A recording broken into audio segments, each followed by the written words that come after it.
Bismillahirrahmanirrahim. Wassalatu wassalamu ala rasulillah Sayyidina Muhammad ibn Abdillah wa ala alihi wa sahbihi mawala amma ba'du.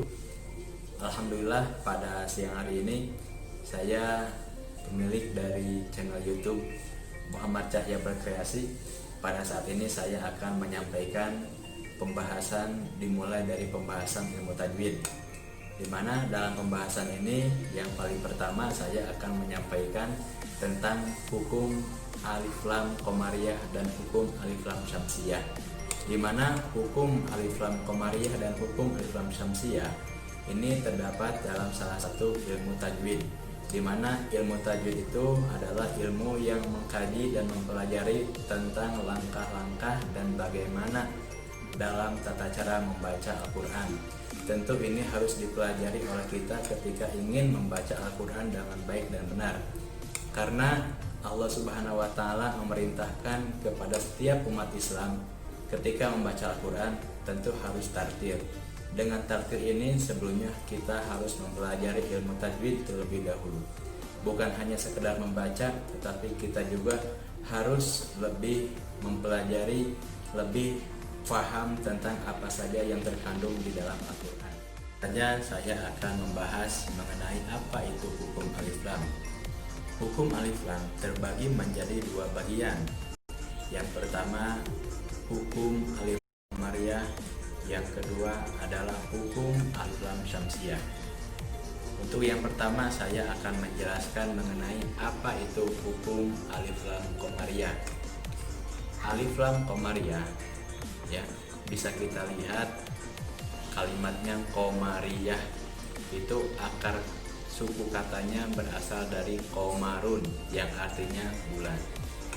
Jadi bisa diambil kesimpulan secara definisinya bahwa alif lam qamariyah adalah alif lam yang dibaca jelas dan dibaca terang apabila menghadapi huruf-huruf alif lam qamariyah, ya.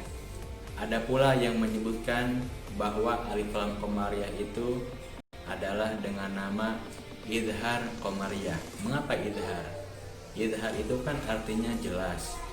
Jadi ketika kita membacakan huruf alif lam qamariyah, maka harus dibaca jelas. Jelas apanya? Jelas alif lamnya, ya. Nah, ciri dari alif lam itu adalah sukun yang berada di atas huruf lam. Nah, sedangkan huruf-huruf dari alif lam qamariyah itu sendiri ada 14 huruf, ya.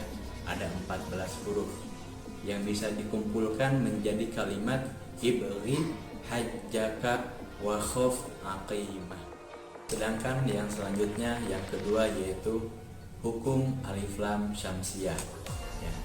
Apa itu hukum alif lam syamsiyah? Hukum alif lam syamsiyah adalah apabila terdapat alif lam, ya, yang di hadapannya terdapat huruf-huruf alif lam syamsiyah yang dibaca tidak jelas dan tidak terang, melainkan dileburkan kepada huruf yang ada di hadapannya.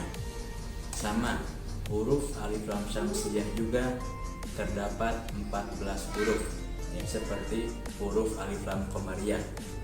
Nah, huruf-huruf alif lam syamsiyah itu terdiri dari yang pertama huruf ta, huruf sa, huruf dal, huruf dal, huruf ro, huruf zai, huruf sin, huruf shin, huruf son, huruf dod, huruf to, huruf do, huruf lam, dan huruf nun. Jadi ciri dari alif lam syamsiyah ini terdapat tasdid yang berada pada huruf alif lam syamsiyah, ya, yang berada pada huruf alif lam syamsiyah. Pada huruf alif lam syamsiyah ini tidak dibaca jelas dan tidak dibaca terang. Berbeda dengan alif lam qamariyah. Kalau alif lam qamariyah itu alif lamnya dibaca jelas dan terang. Sedangkan pada alif lam syamsiyah suara alif lamnya ini tidak dibaca jelas dan tidak dibaca terang. melainkan dimasukkan, ya, dileburkan kepada huruf-huruf yang ada di hadapannya. Karena ada pula yang menyebutkan alif lam syamsiyah disebut dengan idgham syamsiyah. Dan saya akan memberikan contoh-contoh dari hukum alif lam qamariyah dan hukum alif lam syamsiyah. Dan untuk contohnya ini dari masing-masing hukum alif lam, saya akan mengambil contoh dari surat Al-Fatihah. Baik, langsung saja saya akan bacakan surat Al-Fatihahnya. Bismillahirrahmanirrahim. Ayat pertama surat Al-Fatihah, Bismillahirrahmanirrahim. Di situ ada dua hukum alif lam syamsiyah. Yang pertama dalam lafaz Ar-Rahmani, ya. Di situ ada alif lam, kemudian di hadapannya ada ro. Nah, dalam ro tersebut terdapat tasydid, maka disebut dengan alif lam syamsiyah. Kemudian yang selanjutnya Ar-Rahimi. Itu juga sama. Hukumnya adalah alif lam syamsiyah karena terdapat alif lam, di hadapannya terdapat huruf ro, di mana huruf ro huruf yang termasuk ke dalam hukum alif lam syamsiyah. Ayat yang kedua, Alhamdulillahirabbil alamin. Yang pertama alhamdu, itu contoh dari alif lam qamariyah. Ya, dapat kalian saksikan di situ ada alif lam, lamnya itu sukun, ya. Di atas huruf lamnya itu sukun.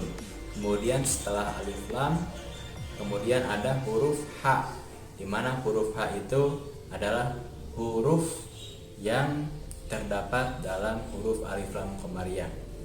Alhamdulillahirabbil alamin. Bil alamin. Di situ ada alif lam, ya. Kemudian menghadapi huruf ain. Itu berarti hukum alif lam qamariyah. Ar-Rahmanir-Rahim. Ar-Rahmani itu alif lam syamsiyah. Ar-Rahimi alif lam syamsiyah, ya. Maliki yaumiddin. Ad-dini. Di situ ada alif lam bertemu dengan huruf dal. Huruf dalnya itu terdapat tasydid, maka tidak jauh itu namanya adalah alif lam syamsiyah.